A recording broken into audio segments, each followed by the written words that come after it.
father of our constitution, he suggested that political democracy cannot last unless there lies at the base of it social democracy.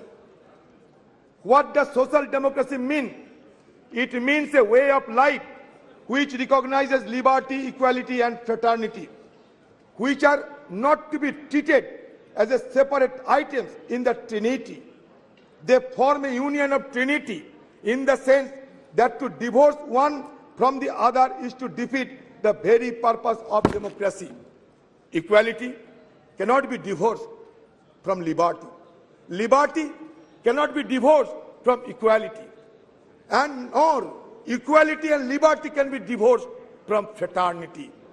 Now we need the mantra of Baba Sahib Ambedkar, the mantra of Jawaharlal Nehru and other stalwarts who have made this parliamentary democracy glorious for us to be remembered again and again.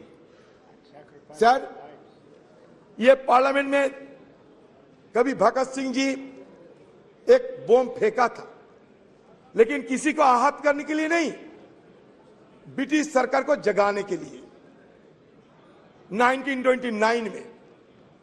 Sir, ये सदन में हमला हुई थी 2001 साल में, आतंकवादी ने हमला किया था, हमारे वॉच एंड वार्ड और सारे लोग ये आतंकवादी हमला को रोके थे।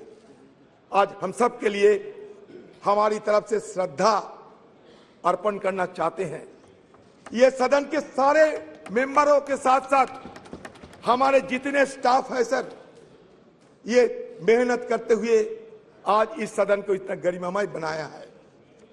सर, आप सुन के चौंक जाओगे सर, जब पंडित जवाहरलाल नेहरू ने हिंदुस्तान की ये प्राइम मिनिस्टरशिप को संभाला, ये देश को अगुवाई करने के लिए तैयार हुई, सर सिर्फ जवाहरलाल नेहरू नहीं, उस कॉन्स्टिट्यूएंट असेंबली में जितने लोग थे सारे ने ये शपथ ली थी कि हम देश को आगे बढ़ाएंगे और देश आगे बढ़ते बढ़ते यहां तक पहुंचे। सर, चंद्रयान की बात हो रहे थे, आपको जानकारी देना चाहते हैं, 1946 में हमारे देश की आजादी के पहले ये नेहरू जी के नेतृत्व में एटॉमिक रिसर्च कमेटी बनाया गया था।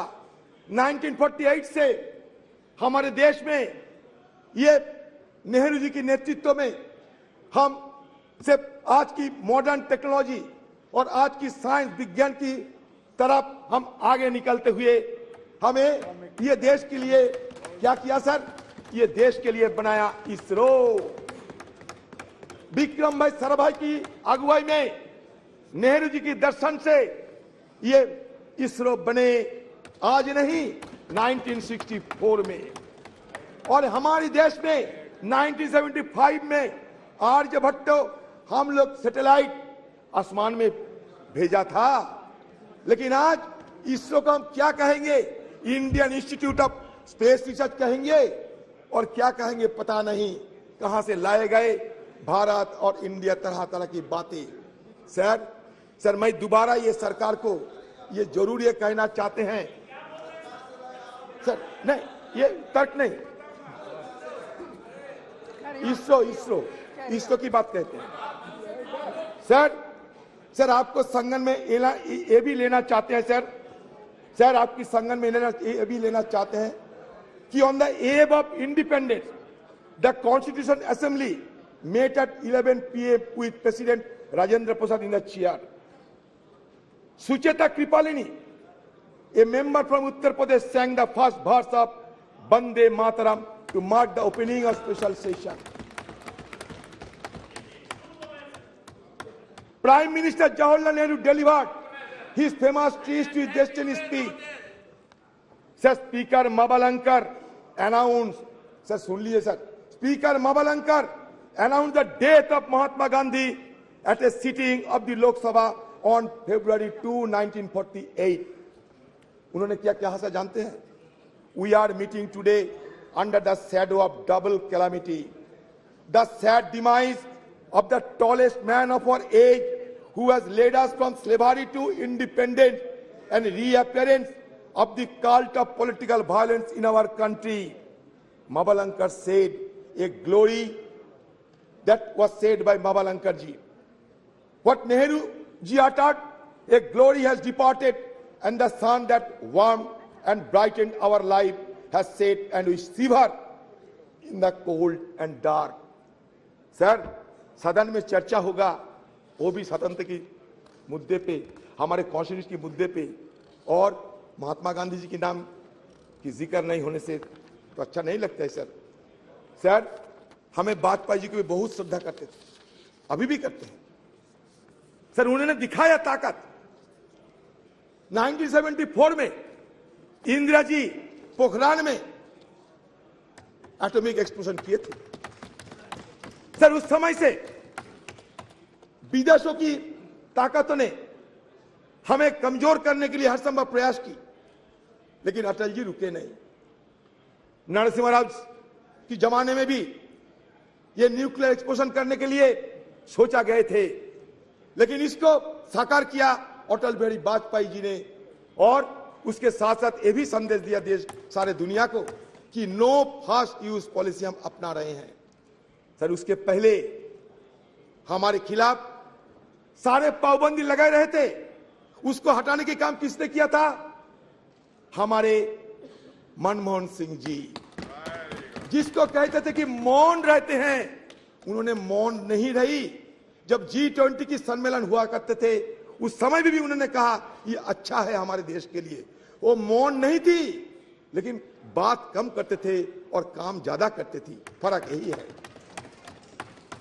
Sir. Indo US nuclear deal किसकी अगुवाई में हुई बताइए सर? इसी सदन में इस चेयर में बैठा होते हुए सोमनाथ चटर्जी साहब देश के लिए वो इंडो यूएस न्यूक्लियर बिल को समर्थन किया और अपने पार्टी को नकार दिए थे। तो ये उदाहरण है। तो ये इंडो यूएस न्यूक्लियर डील अगर नहीं होते तो आज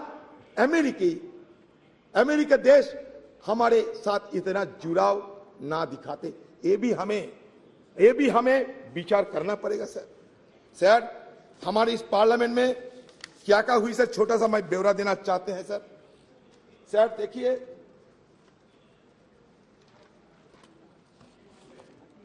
सर इस सदन में सर 1951 में रिप्रेजेंटेशन ऑफ पीपल्स एक्ट पारित हुई थी, to ensure that people are given the right to vote.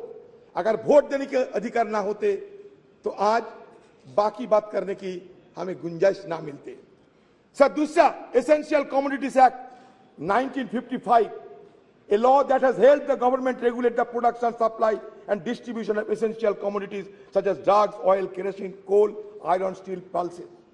Sir, तीसरा क्या हुआ? Green revolution in India 1967। 4, nationalization of bank. 14 banks were nationalized, which enhanced banking infrastructure and services and created provision of cheaper credit to farmers. बता दे sir, 1974 में atomic जब explosion हुई थी ना, हमारे प्रधानमंत्री उस समय रही थी स्वर्गीय इंदिरा गांधी जी। ये भी आपको याद दिलाते हैं। इंफॉर्मेशन टेक्नोलॉजी जब हुई थी हमारे देश में क्रांति के स्वरूप से, एक क्रांति के रूप से, हमारे स्वर्गीय राजीव गांधी जी। आज तो हम डिजिटल इंडिया की बात करते हैं। शुरुआत हमारे स्वर्गीय राजीव जी ने किए थे। शायद हम सबको ये याद में रखना चाहिए। C.डॉट से लेकर आज आर्टिफिशियल इंटेलिजेंस, जितना भी एवोल्यूशन होते हैं, इसका पीछे क्या इतिहास है, इसको हमें ध्यान में रखना चाहिए।